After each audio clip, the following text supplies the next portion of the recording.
Step into Value Zone. Value Zone. Hypermart. Button.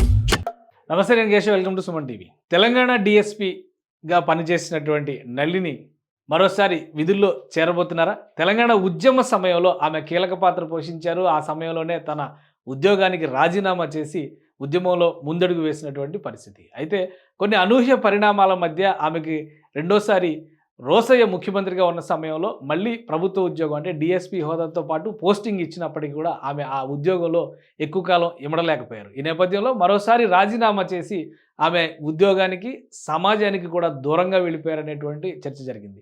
తెలంగాణలో కాంగ్రెస్ ప్రభుత్వం ఏర్పడిన మొదటి రోజు నుంచి మాజీ డిఎస్పీ నళిని త్యాగం గురించి విస్తృతమైనటువంటి చర్చ జరిగింది.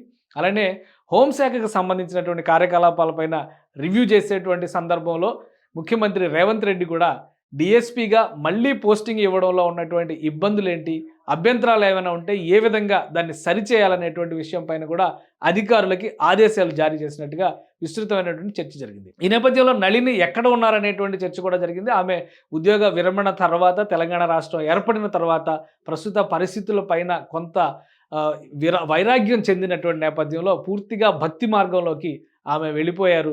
అదే క్రమంలో భక్తి మార్గంలో తను అనుసరిస్తున్నటువంటి విధానం, తన జీవన విధానం కూడా పూర్తిగా మారిపోయింది. కాబట్టి మరొకసారి పోస్టింగ్ వచ్చినప్పటికీ కూడా తాను పోలీస్ శాఖలో ఇమడలేను అనేటువంటి అభిప్రాయాన్ని నళిని వ్యక్తపరిచినట్టుగా సామాజిక మాధ్యమాల ద్వారా బయటకు వచ్చింది. ఈ నేపథ్యంలో నళిని నేరుగా రేవంత్ రెడ్డిని కలవడం అనేది ఆసక్తికరమైనటువంటి పరిణామంగా కనిపిస్తుంది. ఆమె ఈరోజు రేవంత్ రెడ్డితో భేటీ అయ్యారు.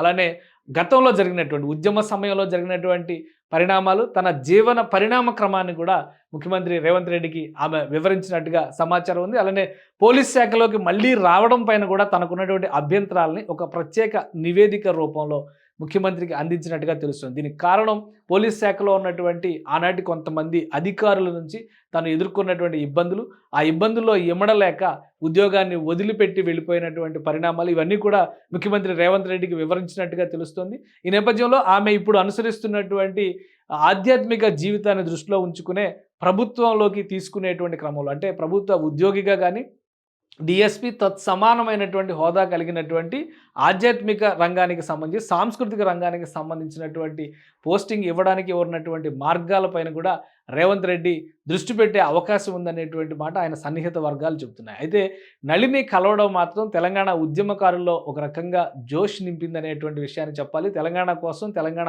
ఆకాంక్షలతో అనేక మంది జీవితాలని త్యాగం చేసిన తర్వాత కూడా వారికి సరైనటువంటి ప్రాధాన్యం దక్కలేదు. తెలంగాణ రాష్ట్రం ఏర్పడినటువంటి 10 సంవత్సరాల్లో కూడా వారికి గుర్తింపు లభించలేదు అనేటువంటి ఆవేదన ఎక్కువగా ఉంది. ప్రభుత్వ ఉద్యోగాన్ని తృణప్రాయంగా త్యజించినటువంటి నళినికి కూడా అలాంటి అన్యాయమే జరిగింది అనేటువంటి అభిప్రాయం అందరిలో నెలకొని ఉంది. ఈ నేపథ్యంలో వీరిద్దరి భేటీ తెలంగాణ వ్యాప్తంగా విస్తృత చర్చకి దారితీస్తుంది. ముఖ్యమంత్రి రేవంత్ రెడ్డి ఏ విధంగా ఈ అంశానికి సంబంధించి నళిని సేవలను ఉపయోగించుకోవడానికి సంబంధించి, ఎందుకంటే బంగారు తెలంగాణ సాధనే లక్ష్యంగా తెలంగాణ రాష్ట్రాన్ని దక్కించుకున్నాం, కానీ ఆశించిన మార్గంలో తెలంగాణ పయనించలేదు అనేటువంటి అభిప్రాయం ఎక్కువ మందిలో ఉంది అనేటువంటి వాదన ఉండడం, నళిని లాంటి తెలంగాణ ప్రేమికుల్ని తెలంగాణ సమాజానికి దూరంగా ఉండనివ్వకూడదు, తెలంగాణ అభివృద్ధిలో భాగం చేయాలనేటువంటి వాదన అనేక మంది మేధావులు, విద్యావంతుల నుంచి వస్తున్నటువంటి నేపథ్యంలో ముఖ్యమంత్రి రేవంత్ రెడ్డి ఎటువంటి నిర్ణయం తీసుకుంటారనేది ఈ భేటీ తర్వాత అందరిలోనూ ఆసక్తి రేకెత్తిస్తోంది. అతి త్వరలోనే దీనిపైన సీఎంఓ ఒక కీలకమైనటువంటి ఆదేశాలు జారీ చేసే అవకాశం ఉందని కూడా సీఎం సన్నిహిత వర్గాలు చెబుతున్నాయి.